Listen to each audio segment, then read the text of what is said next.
Today, let's talk about a really interesting new pen from Jinhao, and that is the X159.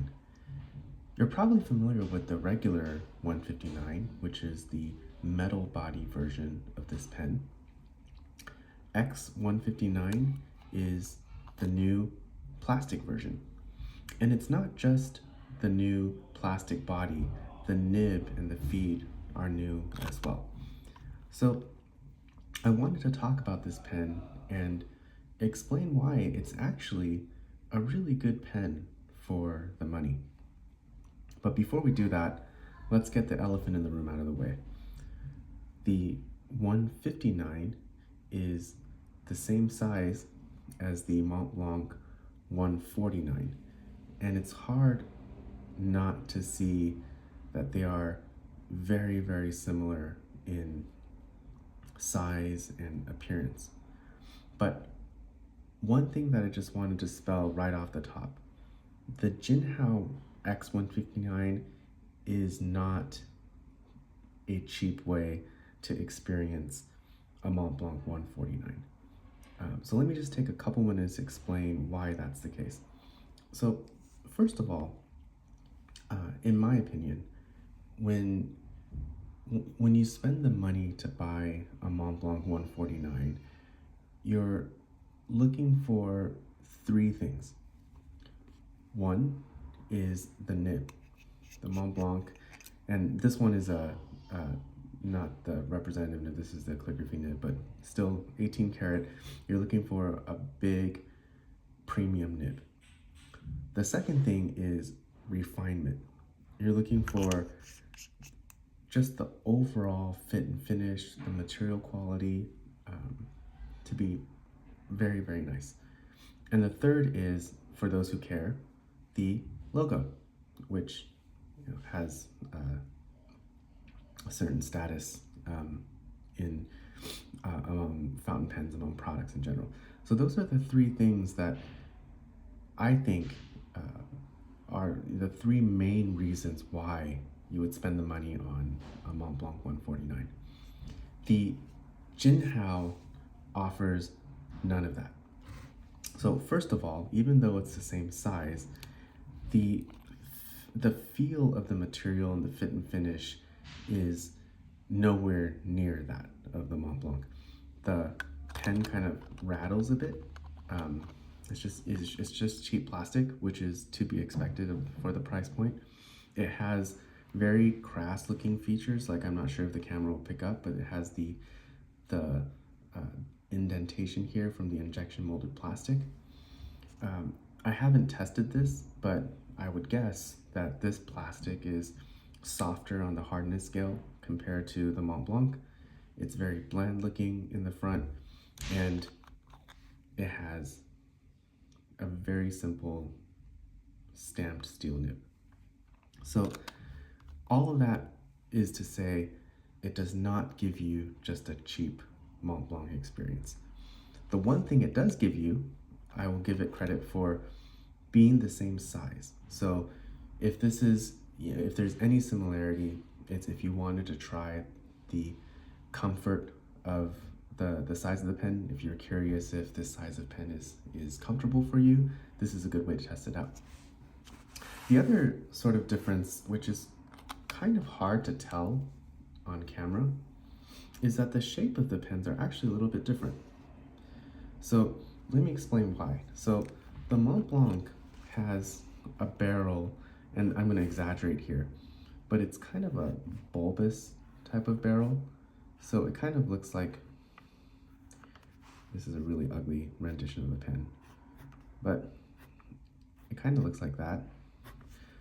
Kind of like a snake that just had a meal.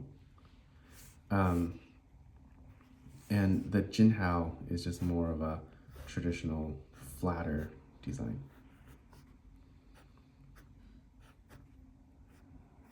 Excuse my ugly drawing of the pens, but it's a subtle difference, but it actually does make a difference in the feel when you hold the pens. So just getting that out of the way, the Jinhao, the X159, it is not going to give you a cheap Montblanc experience.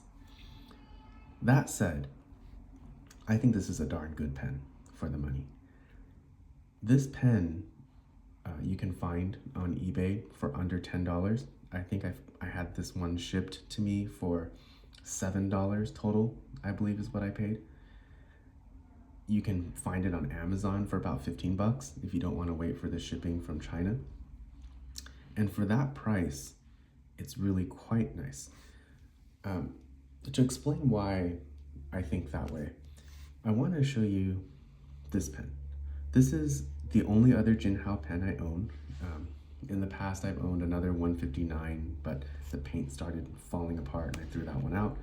I've owned a Jinhao, the X450, the X750, and those three pens are all very familiar, all similar in the fact that they're sort of okay from a fit and finish perspective. This is the X250. It's a metal body pen. It has a nib that is hard as nails. I haven't even bothered to ink this one. I'm just gonna give this pen away.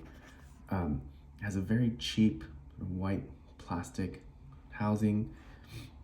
It's just okay. And if you don't use other pens, this could feel perfectly fine. But once you start using pens from other brands, whether Japanese, European, Taiwanese, whatever, you quickly come to realize that these pens are a step below in terms of overall fit and finish. And that was the same way for the original 159 as well.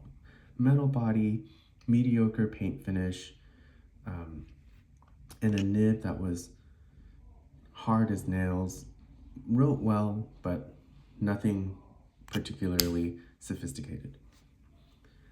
They somehow changed that with the X159.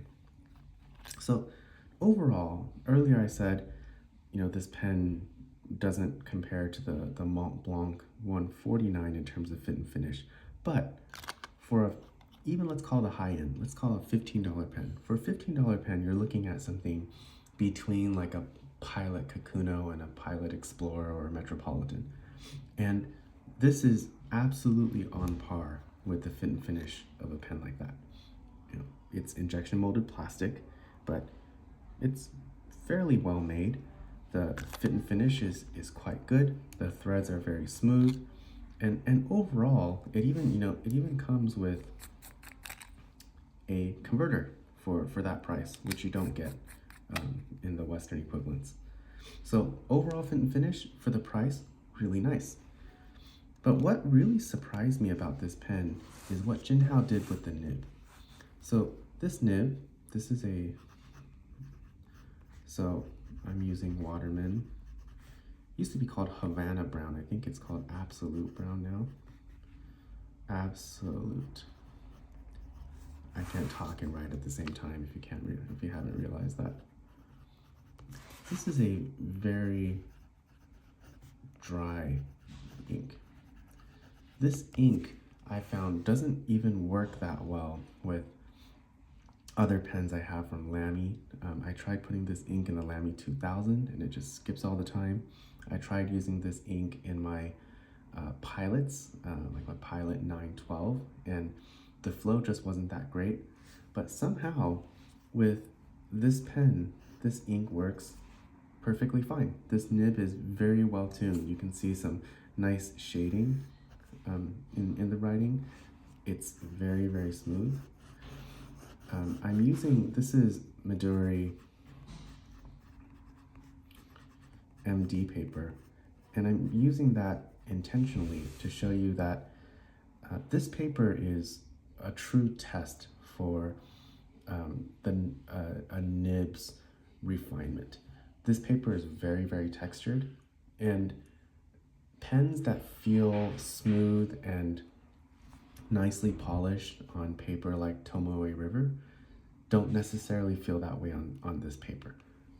For example, the Platinum 3776, I have several of those pens where if you use them on Midori MD paper, it really exaggerates parts of the nib that are not very well finished, and they feel very rough in certain directions on this paper. But this nib,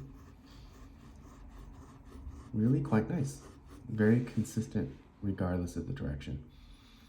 I'm not going to name brands here, but let's just say that I would say several established Western fountain pen brands would be thrilled to have a steel nib that performs as well as this.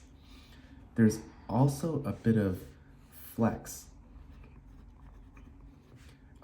Flex is probably not the right word. It's a bit of softness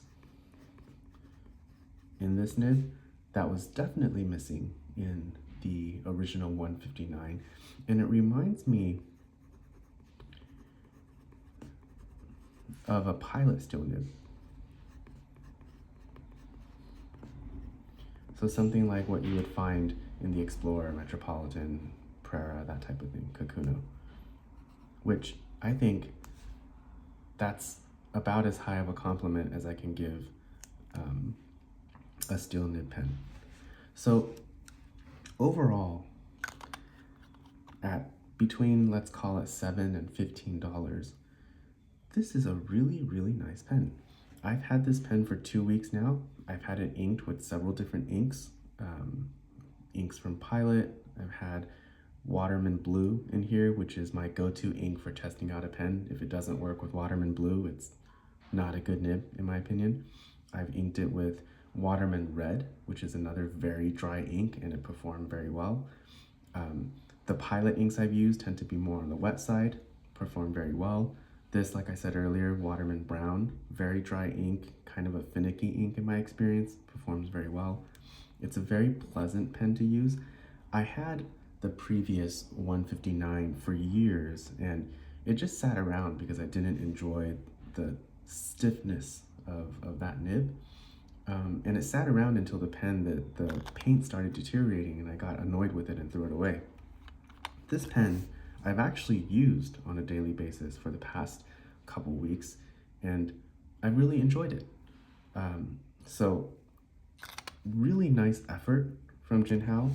Very impressive from my opinion in terms of what they've been able to improve on this model over the years. But again, if you're looking for a cheap Montblanc replacement, you're not getting that. But if you're looking for a good writer, a big pen, for me, for example, I have big hands, and it's hard to find inexpensive pens that are really comfortable for me. This one knocks it out of the park for about $10. So anyway, hope that was fun, and have a great weekend.